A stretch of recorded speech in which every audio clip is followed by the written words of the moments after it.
वठनि मुंहिंजा दोस्त तंज़ीमी साथी अदिल मुंहिंजो भाउ अदील असांजो CMO आहे मुंहिंजो भाउ इंतिहाई क़ाबिल एहतराम मुंहिंजो तंज़ीमी साथी मुंहिंजो मोहसिन प्यारो साईं अतीकुर रहमान सोलंकी जेके राति हुजे करे मूं गुज़ारिश कई पाण परे खां कई आहे हुन खां मुंहिंजो भाउ गुल मोहम्मद हमू भुट्टो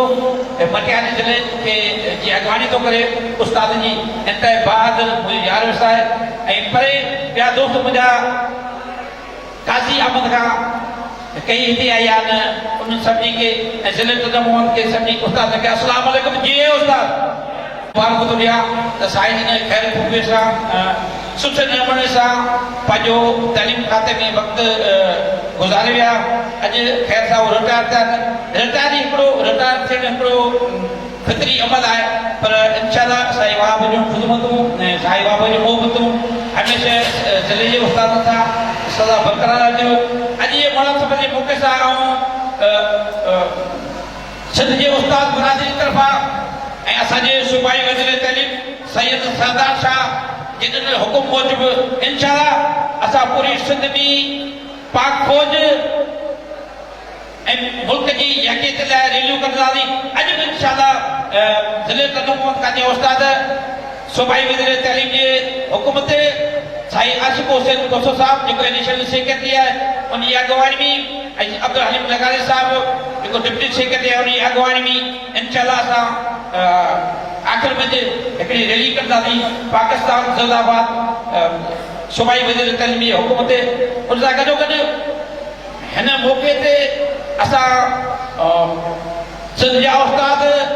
पाक फौज ऐं पूरे पाकिस्तानी क़ौम सां शाना बशाना गॾियूं असांखे हुकुम कंदा इंशाअल्लाह हथियार खणी इंशाअल्लाह जो कंदा सिंध जा उस्ताद तयार आहिनि पर वॾो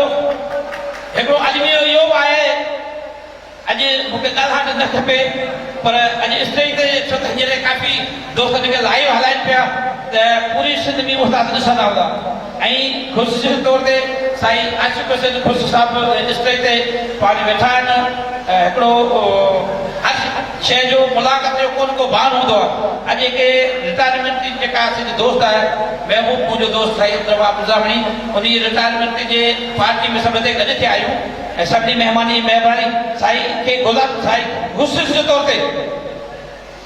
ख़ुशूसी तौर ते साईं सूबाई वज़ीर तइलीम से सरदार साहब सेक्रेटरी साईं शाहिद अब्बासी ऐं ख़ुशूसी तौर ते जेके हींअर स्टेज ते असांजी तइलीम खाते जा आला ऑफिसर अथनि उनखे नंढी गुज़ारिश कंदुसि त सिंध जो प्राइमरी उस्ताद गुज़िरियल 70 सालनि खां बख़ुदा गुज़िरियल 70 सालनि खां परेशानी में रोज़ नवनि तजुर्बनि में रोज़ नवनि कानूननि में सिंध प्राइमरी तइलीम ते रोज़ नवा तजुर्बा ॾाढी 17 साल की परेशानी थी आहे पहिरियों दफ़ो 17 साल में पहिरियों दफ़ो सूबाई वज़ीर तइलीम पाण असां सां वाइदो कयो त मञा थो त सिंधी प्राइमरी उस्ताद ऐं सिंधी स्कूलनि सां बेवाजिब थी वञे उन जो अज़ालो थिए थो पर अञा ताईं ओसिरो ऐं इंतज़ार रोज़ानी सोशल मीडिया तां दोस्त पढ़ंदो हूंदो ऐं उस्ताद असांखे अलाए छा छा ॻाल्हाए था वञनि दादा हे पूरा वाइदा आहिनि अदा लाली पाप आहे अदा हीअ आहे हाणे असां उन ॾींहं जे लाइ जवाबु आहे छो त रोज़ बाबा हफ़्तो तव्हांखे सर्वश्रेष्ठ CM खां सही कराए सॼे प्राइवेट उस्ताद खे बल्कि साईं सरदार साहब त एतिरे क़दुरु महिरबानी थी पियो चयो आई त सिंध जे प्राइवेट उस्तादनि खे हाणे 17 अरिड़हं